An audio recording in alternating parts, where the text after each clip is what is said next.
Okay, एक मजेदार fact बताऊं।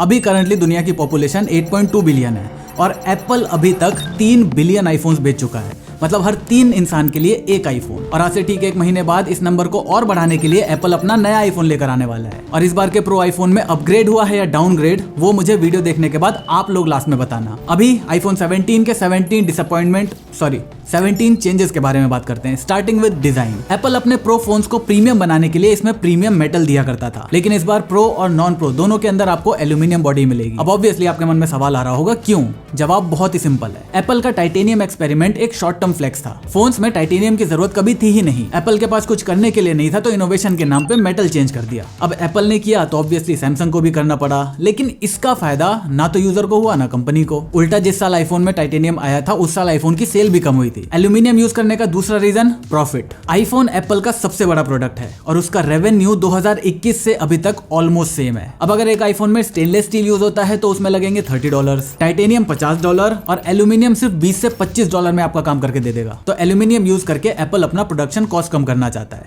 लेकिन ये बात वो स्टेज पे चढ़ के तो बोलेगा नहीं। मैं बताता हूँ स्टेज पे चढ़ के क्या बोलेगा। एप्पल का गोल है 2030 तक कार्बन न्यूट्रल होने का, जिसका मतलब होता है कि उनके किसी भी प्रोडक्ट के प्रोडक्शन के अंदर 1 भी ग्राम कार्बन एटमॉस्फेयर में नहीं जाना चाहिए। और एल्यूमिनियम को रिसाइकल करना स्टील और टाइटेनियम दोनों से आसान है, और एप्पल स्टेज पर यही बोलकर हमारे एनवायरनमेंट को बचाने वाला है। जैसे एनवायरनमेंट का नाम लेके चार्जर हटाया था, वैसे ही आप टाइटेनियम हटा देंगे और सबको जस्टिफाई भी कर देंगे। क्या इस चेंज का सारा फायदा एप्पल को होगा? तो नहीं। एल्यूमिनियम का रेडियो सिग्नल ट्रांसमिशन बहुत अच्छा होता है, इसी वजह से एडवांस 5G और वाईफाई 7 जैसे कॉम्प्लिकेटेड नेटवर्क को बूस्ट करने में एप्पल को आसानी होगी। इसके अलावा जिन्होंने भी अपने टाइटेनियम वाले फोन को बिना केस के यूज करा, उनमें बहुत सारे लोगों को डिस्कलरेशन का भी इशू मिला। तो एप्पल के पास एक और बहाना है चेंज करने का। चेंज से याद आया, पिछली बार नॉन प्रो आईफोन के डिजाइन में चेंज आया था, इस बार प्रो की बारी है। ये रहा नए प्रो आईफोन का डिजाइन। अब मैं तो इसे कंप्लीटली डिजाइन चेंज कंसीडर नहीं करूंगा, बाकी आप लोगों की जैसी श्रद्धा है। आईफोन प्रो मॉडल के डिजाइन के लिए ये ग्लास मेटल सैंडविच बहुत ज्यादा पॉपुलर हो रहा है, लेकिन मुझे नहीं लगता कि ये सैंडविच डिजाइन आएगा। लेकिन हाँ, कैमरा मॉड्यूल का डिजाइन यही होने वाला है, वो इस फोटो से जरूर कंफर्म होता है। ये एप्पल का कोई इंजीनियर होगा जो अपने फोन की टेस्टिंग कर रहा है और किसी ने फोटो खींचकर इंटरनेट पर डाल दी है। इसमें हमारा ये वाला डिजाइन साफ कंफर्म हो रहा है। इसी के साथ एप्पल अपने मैगसेफ चार्जिंग कॉइल की पोजीशन को भी चेंज करने वाला है। उसके साथ साथ एप्पल का लोगो का पोजीशन भी चेंज हो जाएगा। बेसिकली थोड़ा सा नीचे आ जाएगा। एप्पल चाहता है जो कॉइल हो उसके बीच में ही एप्पल लोगो आए। Just Apple things. इसके अलावा आपने नोटिस किया होगा आईफोन 17 के ऊपर जितने भी वीडियोस हैं उसमें ये ऑरेंज कलर का आईफोन आपको हर थंबनेल में दिख रहा होगा। इस कलर की कहानी मैं आपको बताता हूँ। एक्चुअली ये कलर इस फोटो से आया है।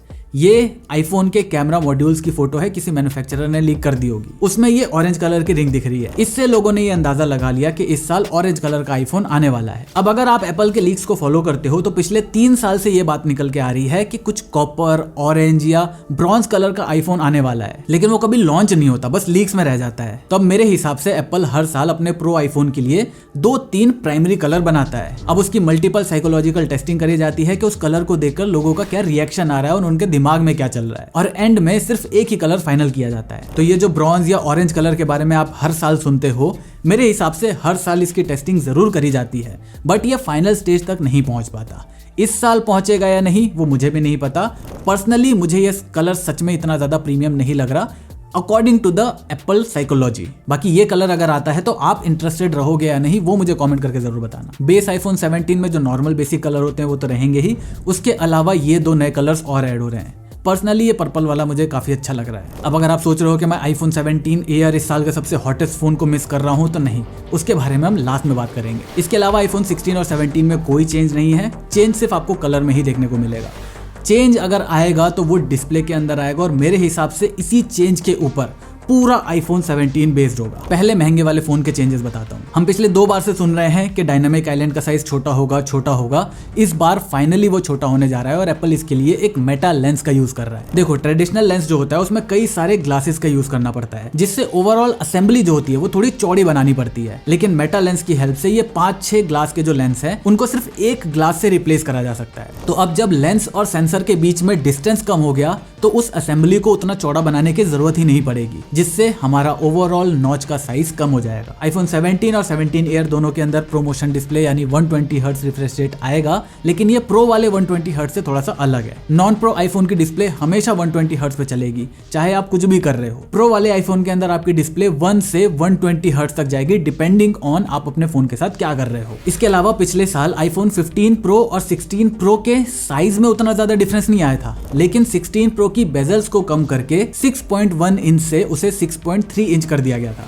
वही एग्जैक्टली सेम काम iPhone 16 और 17 के साथ इस बार होने वाला है। 17 के साइज को बिना ज्यादा बढ़ाए उसके बेजल्स को कम करके अब उसकी डिस्प्ले 6.1 इंच से 6.3 इंच कर दी जाएगी। और मैं बता रहा हूँ डिस्प्ले के इन्हीं चेंजेस से ना एप्पल इस बार ये क्लेम कर देगा कि iPhone 17 is the best iPhone ever made. बाकी हाँ, प्रो आईफोन की डिस्प्ले में एंटी रिफ्लेक्टिव वाली कोटिंग भी आ गई है, जो कि काफी प्रैक्टिकल है। ऑल्दो ये बात अलग है कि हम उसके ऊपर टेम्पर्ड ग्लास लगाकर उसकी इस प्रॉपर्टी को हटा देंगे, बट ठीक है, वो सेफ्टी के लिए जरूरी भी है। अब बारी आती है कैमरास की, और पिछले 3 साल से एप्पल अपने प्रो आईफोन के कैमरा के हार्डवेयर में हर साल कुछ न कुछ चेंज जरूर कर रहा है। इस साल भी करेगा। नॉन प्रो आईफोन में सिर्फ एक चेंज है। पिछली बार iPhone 16 और 16 Pro के अंदर मेन कैमरा 48 मेगापिक्सल के थे, लेकिन दोनों सेंसर्स अलग थे। 16 Pro का जो 48 मेगापिक्सल का सेंसर था वो साइज में भी बड़ा था और उसकी शटर स्पीड भी फास्ट थी। तो इस साल वही 16 Pro वाला मेन 48 मेगापिक्सल वाला कैमरा iPhone 17 का मेन 48 मेगापिक्सल का सेंसर बन जाएगा। बाकी अल्ट्रा वाइड वही 12 मेगापिक्सल वाला सेम रहेगा। On the other hand pro model के अंदर मेन कैमरा सेंसर में कोई चेंज नहीं आएगा, क्योंकि ऑब्वियसली एप्पल को अपने प्रॉफिट्स भी बढ़ाने हैं। लेकिन हाँ, इसमें आपको ये जो उठा हुआ सेक्शन दिख रहा है, ये सिर्फ और सिर्फ डिजाइन चेंज नहीं है। यहाँ पर इस बम की वजह से इंटरनली फोन के अंदर स्पेस ज्यादा बन गई है। इसी स्पेस की वजह से इस बार जो टेलीफोटो लेंस था वो 12 मेगापिक्सल से 48 मेगापिक्सल का कर दिया जाएगा। और सिर्फ मेगापिक्सल काउंट नहीं बढ़ा है, यहाँ पर सेंसर का साइज भी थोड़ा सा बढ़ा है। अब रूमर ये भी है कि ये लेंस 8x तक जूम करेगा, लेकिन मुझे ये बिल्कुल भी नहीं लगता। देखो, ह्यूमन पोर्ट्रेट्स के लिए बेस्ट है 3x। एप्पल अभी हमें 5x दे रहा है तो हम काम चला ले रहे हैं, लेकिन 8x एक ऐसा जूम रेंज है जो किसी भी काम नहीं आने वाला। मतलब ह्यूमन पोर्ट्रेट्स तो आप ले ही नहीं पाओगे। तो ये रहेगा 5x ही, बस 48 मेगापिक्सल हो जाएगा। और इसके साथ प्रो आईफोन के तीनों ही लेंसेस 48 मेगापिक्सल के फाइनली हो जाएंगे। इसी के साथ सिर्फ हार्डवेयर चेंज करने से काम नहीं चलेगा। हर साल प्रो आईफोन में कुछ ना कुछ कैमरा सॉफ्टवेयर फीचर भी आता है। तो इस बार का फीचर होने वाला है 8K वीडियो रिकॉर्डिंग। अब वो काम का होगा? बिल्कुल भी नहीं, लेकिन देगा एप्पल? हाँ, क्योंकि उसके पास और देने के लिए कुछ है नहीं। और जो हम पिछले 2 साल से सुनते आ रहे हैं कि 2 TB वाला आईफोन आएगा, 2 TB वाला आईफोन आएगा, वो फाइनली शायद आ सकता है, क्योंकि 8K वीडियो रिकॉर्डिंग करने के लिए 2 TB तो आपको लगेगी ही। ऑब्वियसली ये सिर्फ प्रो आईफोन में मिलेगा। जो आपको सारे ही आईफोन्स में मिलेगा वो है फ्रंट कैमरा के अंदर चेंज। सारी के सारी iPhone 17 लाइनअप का फ्रंट कैमरा 12 मेगापिक्सल से बढ़कर 24 मेगापिक्सल का हो जाएगा। कैमरा हो गया। Now let's talk about the other most important thing, performance. पिछले साल की तरह इस बार भी यही होगा। प्रो आईफोन में A19 Pro और नॉन प्रो के अंदर A19 चिपसेट दी जाएगी, जो TSMC के 3 नैनोमीटर पर बनी है। अब इसमें कोई शक नहीं है कि ये प्रोसेसर मार्केट के अंदर सबसे तगड़ा परफॉर्म करने वाले प्रोसेसर होने वाले। लेकिन क्या आपको इतनी पावर का फायदा होगा? नहीं, क्योंकि अभी ऐप स्टोर के अंदर एक भी ऐसा ऐप नहीं है जो A18 Pro की 100% पावर को यूज कर पाए। तो A19 Pro तो बहुत दूर की बात। प्रो आईफोन में इस बार 12 GB रैम और नॉन प्रो के अंदर 8 GB रैम मिलेगी बिकॉज ऑफ AI। अब इस नए आईफोन के साथ AI के अंदर कुछ चेंजेस आएंगे? हार्डली, अगर आए भी तो वो पता नहीं कब तक हमें रियल लाइफ में यूज करने को मिलेंगे। इसी वजह से AI को लेकर तो मैं बात नहीं करना चाहता, मेरे मुंह से कुछ गलत ही निकल जाएगा। गलत से याद आया, आईफोन्स हमेशा अपनी हीटिंग को लेकर बहुत ज्यादा चर्चे में रहते हैं। iPhone 15 Pro का हीटिंग इशू तो बहुत ही बुरा था। थैंकफुली 16 Pro के अंदर ये चीज फिक्स कर दी गई थी, और मैंने 16 Pro खरीदा भी इसीलिए था। मुझे ये देखना था कि 15 Pro वाली हीटिंग की दिक्कत इसमें है या नहीं। काफी हद तक इसमें ठीक कर दी गई है, बट स्टिल अगर आप 4K 60 FPS बहुत देर तक शूट करते हो तो वहां पर ये हीट होता है। तो अब जो 8K वीडियो रिकॉर्डिंग हम सुन रहे हैं उसके चक्कर में हीटिंग और भी ज्यादा बढ़ेगी। तो जो हम पिछले 2 साल से सुन रहे हैं कि आईफोन्स में वैक्यूम चेंबर वाले हीटिंग सिस्टम आएगा, वैक्यूम चेंबर आएगा, वो फाइनली इस साल आ सकता है। और वैक्यूम चेंबर इकलौती चीज नहीं है जो एप्पल पहली बार अपने आईफोन में देने वाला है। इस बार एप्पल का खुद का बनाया Wi-Fi 7 चिपसेट भी आपको आईफोन्स के अंदर देखने को मिलेगा। इससे एप्पल की दूसरी कंपनीज के ऊपर डिपेंडेंसी खत्म होगी, और जो नेटवर्क स्ट्रेंथ के अंदर कभी कभी एप्पल एंड्रॉइड से पीछे रह जाता है, वहां पर भी ये आगे निकल सकता है। अब जितनी भी मैंने सारी बातें बताई, इन सब को चलाने के लिए हमें चाहिए अच्छी बैटरी। तो जैसा कि मैंने बताया, ये जो उठा हुआ पार्ट है ये सिर्फ डिजाइन चेंज नहीं है, अंदर स्पेस भी क्रिएट हो रहा है। अच्छी बात यह है कि एप्पल इस स्पेस का यूज कर रहा है और प्रो मैक्स के अंदर पहली बार हमें 5000 mAh की बैटरी देखने को मिलने वाली है। हाँ, फोन की थिकनेस भी 8.2 mm से 8.7 mm हो जाएगी, बट मैं इस सेक्रीफाइस को देने के लिए तैयार हूँ, मुझे बड़ी बैटरी दे दो। बाकी के आईफोन्स में ये रहे बैटरी चेंजेस 16 के मुकाबले, आप खुद कंपेयर कर लो। पिछली बार जो मेटल केसिंग वाली बैटरी थी वो सिर्फ आईफोन 16 प्रो के अंदर थी, प्रो मैक्स के अंदर नॉर्मल बैटरी ही थी। इस बार आपको प्रो और प्रो मैक्स दोनों के अंदर मेटल केसिंग वाली बैटरी ही मिलेगी। इवन आईफोन 17 एयर में भी मेटल केसिंग वाली बैटरी ही आएगी। 17 एयर की एक बार बैटरी देखो कितनी ज्यादा पतली है। बैटरी तो इंप्रूव हो गई, लेकिन चार्जिंग में किसी भी तरह का कोई इंप्रूवमेंट नहीं है। आईफोन 17 भी 35 वॉट पर ही चार्ज होगा, तो इसके बारे में ज्यादा बात नहीं करता। हाँ, प्रो मॉडल के अंदर शायद आपको रिवर्स वायरलेस चार्जिंग का फीचर मिल जाएगा, जो प्रो मैक्स के लिए तो सेंस बनाता है, लेकिन बाकी के लिए मुझे नहीं लगता कि आप कभी भी इसका यूज करोगे। चलो अब फाइनली बात कर लेते हैं कि दाम कितना जाएगा और आपको कब आईफोन 16 लेना है। देखो, यूएस जब अपने आईफोन को चाइना से मंगाता है तो उसके ऊपर उसे 20% का टैरिफ देना पड़ता है।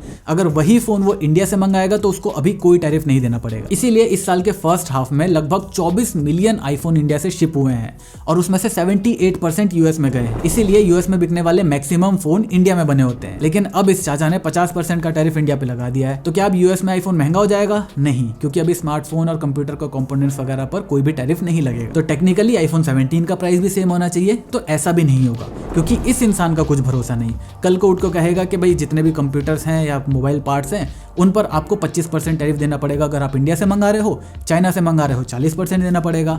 तो एप्पल को अपने आप को प्रिपेयर करके रखना पड़ेगा।